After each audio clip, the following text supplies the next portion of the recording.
حضرت امام حسین رضی اللہ تعالیٰ عنہ نے یزید کی بیعت سے انکار کیا،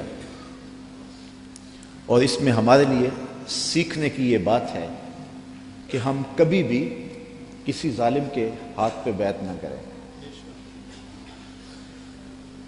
یہ جو مصلی کی امامت ہے، میں اپنے اس جملوں پہ آپ کی توجہ چاہوں گا۔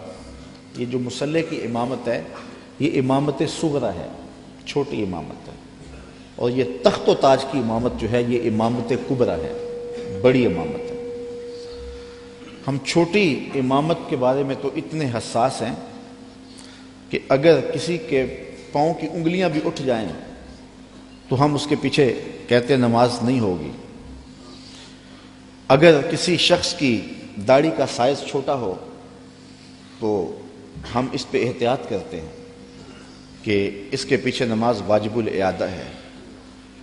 تو یہاں تو داڑھی کا سائز اور انگلیوں کا لگنا اور اٹھنا بھی دیکھتے ہیں کہ نماز ہے، تو امامت صغرا میں ہماری یہ احتیاط ہے، اور جہاں امامت کبریٰ کا معاملہ آئے وہاں آنکھیں بند کر کے بیٹھ جائیں۔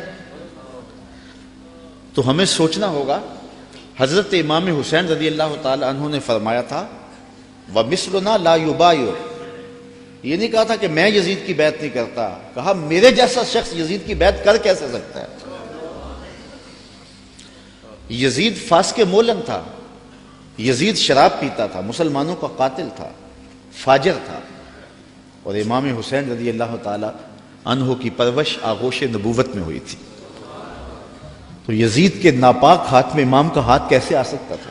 لوگ سر بچانے کے لیے ہاتھ دے دیتے ہیں، اور امام نے ہاتھ بچانے کے لیے سر دے دیا۔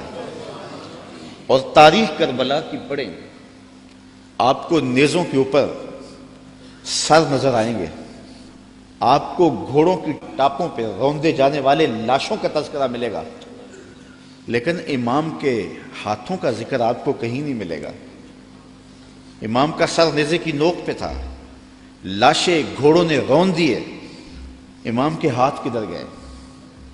شاید قدرت نے اٹھا لیے ہوں کہ کوئی یزیدی امام کا کٹا ہوا ہاتھ نہ اٹھا لے، اور پھر یزید اس ہاتھ کو اپنے ہاتھ میں ڈال کر کے کہے چلو اس طرح ہی صحیح، امام کا ہاتھ تو میرے ہاتھ میں آ گیا۔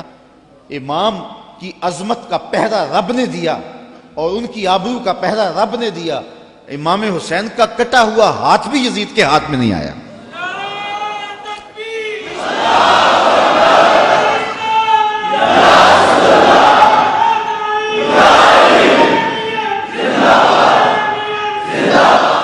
اور اس ہاتھ کو بچانے کے لیے مدینہ چھوڑا۔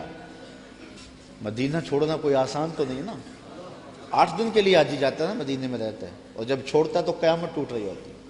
کسی نے پوچھا تھا عمرے اور حج کا ماجرا، تو میں نے کہا تھا کعبۃ اللہ پہ پہلی نظر مشکل ہے اور روضہ رسول پہ آخری نظر مشکل ہے۔ تو 8 دن رہنے کے بعد وہاں سے پلٹنا قیامت ہوتا ہے۔ اور جس نے زندگی مدینے میں گزاری ہے، جو پیدا مدینے میں ہوا، جس کے گھر کا دروازہ مسجد نبوی کے اندر کھلتا ہو، جس کا مسکن اور مولد مدینہ ہو، تو اپنی فکر کی آبیاری کے لیے اور یزید سے اپنے ہاتھ کو بچانے کے لیے آپ نے وہ شہر مدینہ بھی چھوڑا، شہر خوبہ بھی چھوڑا، پھر مکہ المکرمہ بھی چھوڑا۔ اگر حضرت امام حسین رضی اللہ تعالیٰ عنہ کا مدعا سلطنت کا حصول ہوتا تو اتنے تھوڑے لوگوں کے ساتھ آپ کبھی بھی سفر نہ کریں۔ ٹوٹل 145 افراد ہیں، بچوں اور خواتین کے سمیت، اور سارا مدینہ آپ کا مرید ہے۔ کرمہ بن عدی بن حاتم راستے میں ملتا ہے تو 30,000 کا لشکر آپ کی پشت پہ کھڑا ہونے کا عندیہ دیتا ہے۔ آپ فرماتے مجھے یہ بھی قبول نہیں ہے۔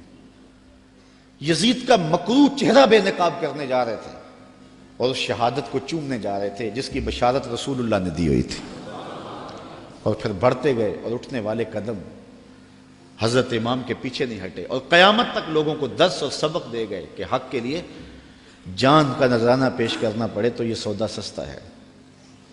آج دین کی قدریں پامال ہوں اور ہم ڈھب سے بات بھی نہ کر سکیں، تو میں پوچھتا ہوں کیا حجرہ فاطمہ سے بڑی بھی کوئی خانقاہ ہو سکتی ہے؟ کیا حسین ابن علی سے بڑا بھی کوئی سجادہ نشین ہو سکتا ہے؟ تو جب انہوں نے حق کے لیے اپنا سب کچھ لٹا دیا تو مجھے اور آپ کو اپنی زندگی کی ایک ایک ساتھ کو دین کے لیے پیش کر دینا ہوگا۔